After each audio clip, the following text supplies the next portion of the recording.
Chapter 1. What is Pearl Harbor? On that first weekend in December, there must have been 20 or 25 boats getting ready to leave. I had just turned 7. I remember it was Sunday because I was out of school, which meant I could go downtown to the wharf and watch. In those days, 1941, there was no smog around Long Beach.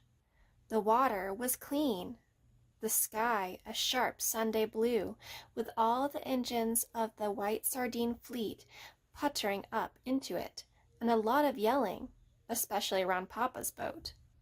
Papa loved to give orders.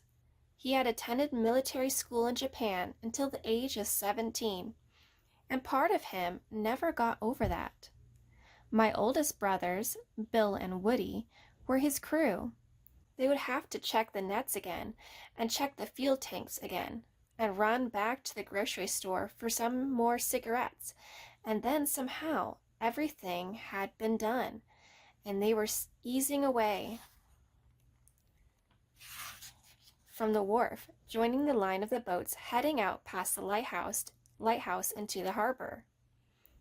Papa's boat was called the Nereid, long, white, low-slung, with a foredeck wheel cabin. He had another small boat called the Waka, a short version of our name, which he kept in Santa Monica, where we lived. But the Nereid was his pride. It was worth about $25,000 before the war, and the way he stood in the cabin steering toward open water, you would think the whole fleet was under his command. Papa had a mustache then.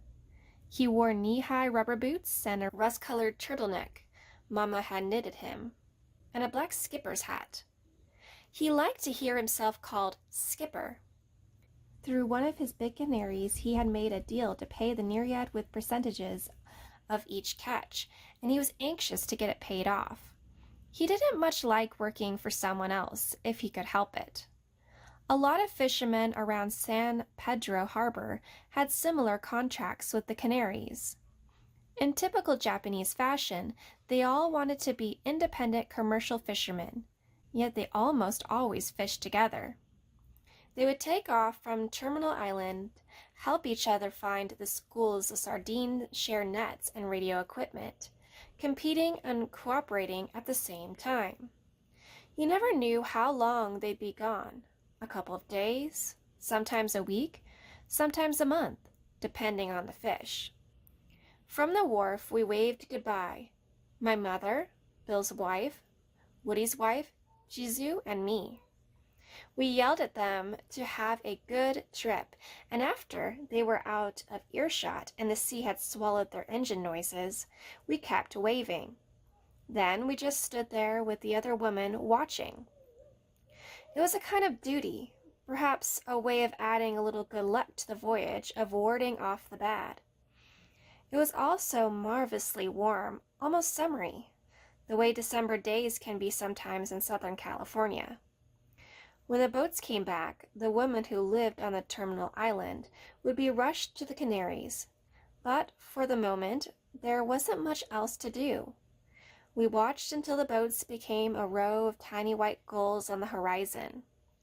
Our vigil would end when they slipped over the edge and disappeared. You had to squint against the glare to keep them sighted, and with every blink you expected the last white speck to be gone. But this time they didn't disappear. They kept floating out there, suspended, as if the horizon had finally become what it always seemed to be from shore, the sea's limit, beyond which no man could sail. They floated a while, then they began to grow, tiny gulls becoming boats again, a white armada cruising toward us. "They're coming back," my mother said. "Why would they be coming back?" Chizu said. "Something with the engine? Maybe somebody got hurt." "But they wouldn't all come back," Mama said, bewildered. Another woman said, "Maybe there's a storm coming." They all glanced at the sky, scanning the unmarred horizon. Mama shook her head. There was no explanation. No one had ever seen anything like this before. We watched and waited, and when the boats were still about half a mile off the lighthouse, a fellow from the Canary came running down to the wharf, shouting that the Japanese had just bombed Pearl Harbor. Jizu said to Mama, "What does he mean? What is Pearl Harbor?" Mama yelled at him, "What is Pearl Harbor?" But he was running along the docks, like Paul Revere, bringing the news, and didn't have time to explain. That night, Papa burned the flag he had brought with him from Hiroshima 35 years earlier. It was such a beautiful piece of material. I couldn't believe he was doing that. He burned a lot of papers too, documents, anything that might suggest he still had some connection with Japan. These precautions didn't do him much good.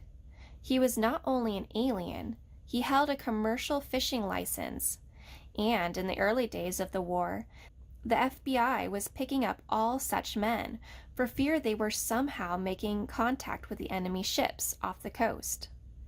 Papa himself knew it would only be a matter of time. They got him 2 weeks later, when we were staying overnight at Woody's place on Terminal Island. 500 Japanese families lived there then, and FBI deputies had been questioning everyone, ransacking houses for anything that could conceivably be used for signaling planes or ships or that indicated loyalty to the emperor. Most of the houses had radios with a shortwave band, high aerial on the roof, so that wives could make contact with the fishing boats during these long cruises. To the FBI, every radio owner was a potential saboteur. The confiscators were often deputies, sworn in hastily during the turbulent days right after Pearl Harbor, and these men seemed to be acting out the general panic, seeing sinister possibilities in the most ordinary household items. Flashlights, kitchen knives, cameras, lanterns, toy swords. If Papa were trying to avoid arrest, he wouldn't have gone near that island, but I think he knew it was futile to hide out or resist. The next morning, 2 FBI men in fedora hats and trench coats, like out of the 30s movies, knocked on Woody's door, and when they left, Papa was between them. He didn't struggle. There was no point to it. He had become a man without a country. The land of his birth was at war with America, yet after 35 years here, he was still prevented by law from becoming an American citizen. He was suddenly a man with no rights who looked exactly like the enemy. About all he had left at this point was his tremendous dignity. He was tall for a Japanese man, nearly 6 feet, lean and hard and healthy skin from the sea. He was over 50. 10 children and a lot of hard luck had worn him down, had worn away most of the arrogance he came to this country with. But he still had dignity, and he would not let those deputies push him out the door. He led them. Mama knew they were taking all the alien men first to an interrogation center right there on the island.